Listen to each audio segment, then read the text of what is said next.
یہ جو زرداری صاحب والی بات ہوئی تھی, یہاں تک تو چلیں اتفاق ہے کہ فیلڈ مارشل والی بات پہ تو ڈینائل آ گیا, باقاعدہ بڑے اسٹرانگلی کنڈیم کیا گیا کہ اس طرح کی غلط افواہیں نہ پھیلائیں یہ وہ. لیکن آپ کے خیال میں کیا صدر کی ریپلیسمنٹ کی کوئی بات چیت زیر غور ہے, یعنی کوئی سویلین ہی ہوں؟ ایک دوسرا یہ کہ جو وزیر اعظم کی ملاقات ہوئی ہے آپ کے خیال میں 27ویں ترمیم کے کانٹیکس میں ہوئی ہوگی, یا پھر کیا واٹ از گوئنگ آن, یا پیپلز پارٹی دوبارہ کوئی گورنمنٹ, آپ کی کیا انڈرسٹینڈنگ ہے, کیا ہو رہا ہے؟ صدر والی جہاں تک بات ہے تو اس میں اگر کوئی پاسبلٹی ہو سکتی ہے ریپلیسمنٹ کی تو ہیلتھ ریزنز ہو سکتے ہیں. اور مجھے یاد ہے سلمان فاروقی صاحب کی جو بک گئی تھی ریسنٹلی لاسٹ ایئر, وہ جو وہاں پہ سیکریٹری جنرل تھے, انہوں نے بھی کچھ واقعات لکھے ہیں. Sorry for interruption, on a lighter note, فاض صاحب کے شو میں نے یہی پوزیشن لی تھی آپ کے والی, تو عامر رانا صاحب بڑے ناراض ہو گئے تھے کہ یار صحت پہ تجزیہ کیوں کر رہے ہیں. میں نے ان سے کہا کہ صحت پہ تجزیہ نہیں کر رہے, ہم اینالائز کرنے کی کوشش کر رہے ہیں کہ اگر کوئی ریزن ہوگا تو یہ ہو سکتا ہے. This could be one of the reason. I agree with you. ران صاحب ہمارے لیے بڑے اہم ہیں, وہ بڑے اہم رپورٹر بھی ہیں, اندر کی بڑی خبریں بھی ہوتی ہیں, اچھا انالیسس بھی دیتے ہیں رانا عامر الیاس صاحب, اس میں کوئی شک نہیں ہے. لیکن 2-3 چیزیں اور بھی ہوتی ہیں.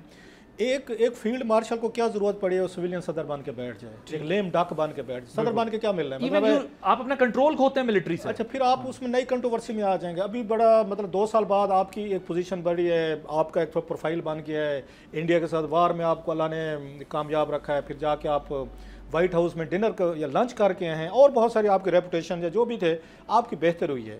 اب آپ چاہیں کہ نہیں جناب کہ میں جو ہے وہاں پہ جا کے صدر بن کے بیٹھوں گا, کنٹروورسی شروع ہو جائے گی, آپ اور میں وہاں پروگرام شروع کر دیں گے, ایک پبلک کو ایک اور موقع مل جائے گا, خان صاحب کی پارٹی کو موقع مل جائے گا, پیپلز پارٹی کو فینڈ کر بیٹھیں گے, ایک مین پارٹنر آپ کا. یہ کیوں کریں گے؟ مطلب اگر جناب عاصم منیر صاحب کے پوائنٹ آف ویو سے سوچنے کی کوشش بھی کریں کہ فیلڈ مارشل سے تو بڑی چیز یہ کوئی نہیں ہو سکتی. ہاں کہ میرے جیسے 2-4 خوش آمدید تبلچی جیسے ہوتے وہ کہتے ہیں سر وہ دیکھیں ایوب خان صاحب بھی تو صدر تھے, تو فیلڈ مارشل تھے, تو ضیاء صاحب بھی صدر تھے, مطلب جنرل مشرف بھی تھے. میرا نہیں خیال ہے کہ وہ you start losing your grip on your institution as well the moment you become president.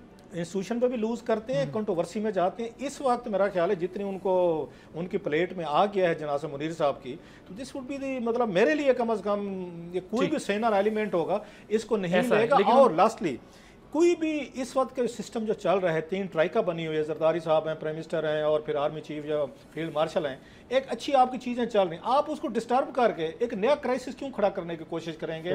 Unless ایک ہی چیز ہو سکتی ہے کہ زرداری صاحب والنٹیئر کریں ہیلتھ ریزن کی وجہ سے, اور ان کی جگہ پہ بھی کوئی پیپلز پارٹی کا بندہ صدر ہے, یا کوئی بھی آ سکتا نہیں, کوئی نہیں آئے گا. نو جب ارینجمنٹس آپ کے طے ہوئے ہیں ایک پاور شیئرنگ کے, تو پھر آپ کو لانا پڑے گا. سو وہ ڈسٹرب کیوں کریں گے ان حالات میں کہ آپ عمران خان صاحب کے لیے آسانہ پیدا کریں اور پھر ایک دوسرے کے ساتھ الائز جو ہے نا لڑنا شروع کر دیں. تو مجھے نہیں لگتا کہ ان چیزوں میں وہی ریزن ہو سکتے. زرداری صاحب خود والنٹیئر کریں اور انہیں ہی رائٹ دیا جائے کہ کون سا بندہ ان کی جگہ صدر ہوگا, just in case wild imagination میں اگر ہم اس پہ سوچیں. سبسکرائب کریں اور بیل دبائیں تاکہ کوئی خبر رہ نہ جائے.